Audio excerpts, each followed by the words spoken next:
சர்வதேச சுற்றுலா தலமான கன்னியாகுமரியில் விடுமுறை தினத்தை ஒட்டி குவிந்த சுற்றுலா பயணிகள் மற்றும் ஐயப்ப பக்தர்கள் அதிகாலை முதலே முக்குடல் சங்கமத்தில் காத்திருந்து சூரிய உதயத்தை கண்டு ரசித்து மகிழ்ந்தனர்.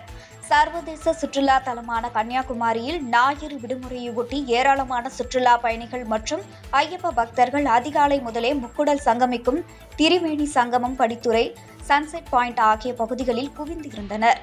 வானம் மேகமூட்டத்துடன் காணப்பட்ட நிலையில் சூரிய உதயம் தெளிவற்ற நிலையில் காணப்பட்டது. இருப்பினும் மேகங்களுக்கு இடையே தோன்றிய சூரியனை சுற்றுலா பயணிகள் பார்த்து ரசித்து மகிழ்ந்தனர்.